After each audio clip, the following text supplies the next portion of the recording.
Hi hello నమస్తే అండి. ఈరోజు మన ఏజే ఛానల్లో వచ్చేసి ఎగ్ బజ్జీ అండి. అందరూ బాగున్నారా? నేనైతే చాలా బాగున్నానండి. మీరు కూడా బాగుండాలని ఆ దేవుణ్ణి కోరుకుంటున్నాను. ఎగ్ బజ్జీకి కావాల్సింది శనగపిండి, ఉప్పు, పసుపు, కారం, కొంచెం వాము, అలాగే తినే సోడా కొంచెం వేసుకోవాలండి. తర్వాత వీటన్నిటిని కలుపుకొని అల్లం వెల్లుల్లి పేస్ట్ కొంచెం యాడ్ చేసుకోండి, ఎందుకంటే కొంచెం ఫ్లేవర్ఫుల్గా బాగుంటుంది.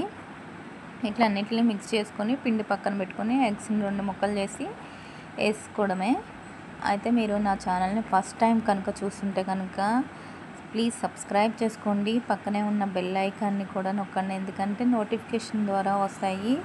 వంటలనే కాదు ఇంకా వేరేవి కూడా చేస్తూ ఉంటాను. క్వశ్చన్స్ అలా అడుగుతూ ఉంటాను. కొంచెం మీరు పొడుపు కథలు అడగండి. స్టవ్ బాగాలేదనుకోమాకంటే పాలు పొంగిపోయాయి. Thank you for watching. Taste అయితే చాలా బాగా వచ్చింది.